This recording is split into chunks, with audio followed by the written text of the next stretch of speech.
किसी ने बड़ी कमाल की बात कही है कि क्या फ़र्क पड़ता है हम कैसे हैं, जिसने जैसी राय बना ली उसके लिए तो हम वैसे हैं।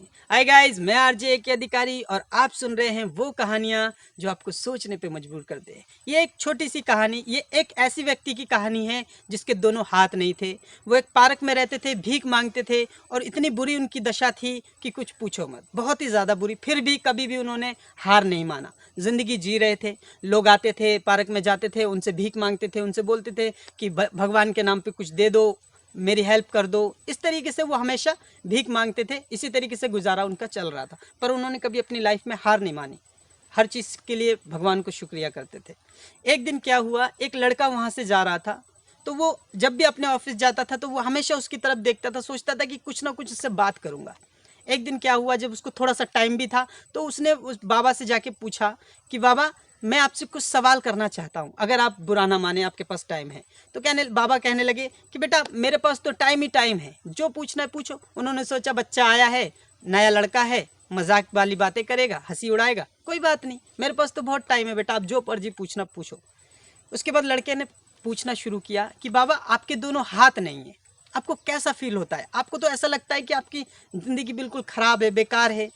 तो उसने कहा नहीं बेटा, मेरे को ऐसा नहीं लगता, क्योंकि भगवान ने जैसा भी मुझे दिया है बहुत अच्छा दिया है, मेरे को नहीं लगता है कि मेरे जीवन में कोई परेशानी है।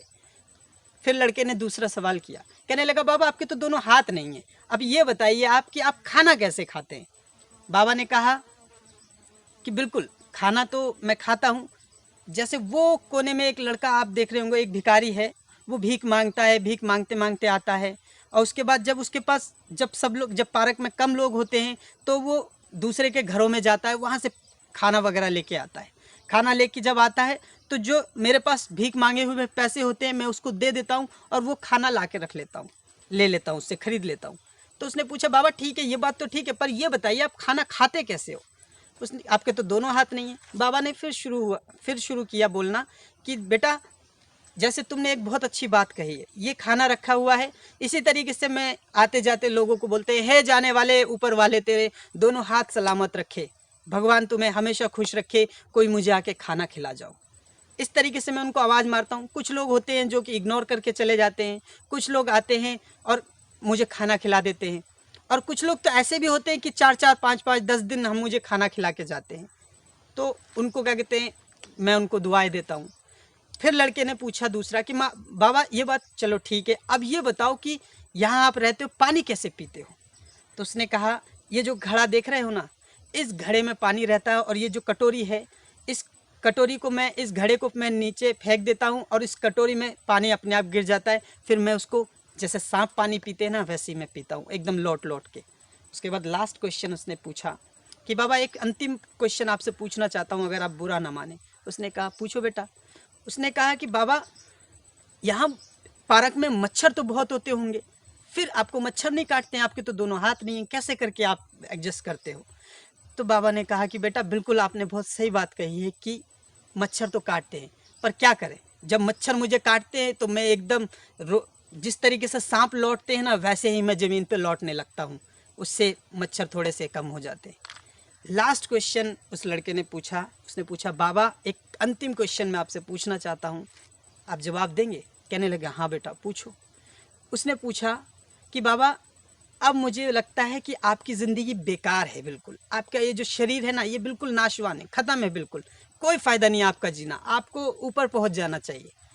इस बात पे बाबा को गुस्सा आ गया। बाबा ने कहा बेटा, अब तक जो तुमने कहा, जो भी क्वेश्चन पूछे, उस क्वेश्चन से मुझे बुरा नहीं लगा, और वो सब हंसी मजाक की बातें थी, पर अब जो तुम बोल रहे हो ना, इस शरीर को गाली देके, ये बहुत गलत कर रहे हो, क्योंकि ये शरीर बहुत कीमती है और इस शरीर का हर एक अंग बहुत कीमती है।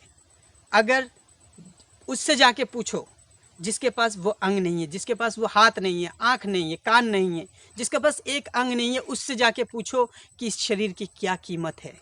आपको कोई हक नहीं है कि आप मेरे शरीर को गाली दें। भगवान ने मुझे जैसा भी बनाया है, मैं वैसे जी रहा हूँ और मैं बहुत खुश हूँ, मुझे कोई भी परेशानी नहीं है। ये सब बात कहने के बाद वो लड़का चुपचाप वहाँ से चला गया।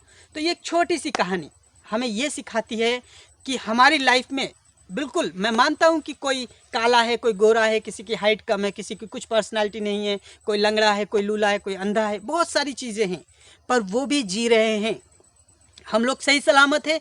पर अगर हम लोग इस घमंड में हैं कि हम तो अच्छे हैं, या हम ये सोच रहे हैं कि हमारे अंदर बहुत कमी है, तो एक बार उस व्यक्ति से जाके पूछो जिसके अंग नहीं है। उससे जाके पूछो कि एक अंग की क्या कीमत है। भले ही आपकी हाइट कम है, कोई बात नहीं, आप काले हैं, आप गोरे हैं, उससे कोई मतलब नहीं है, कोई फ़र्क नहीं पड़ता।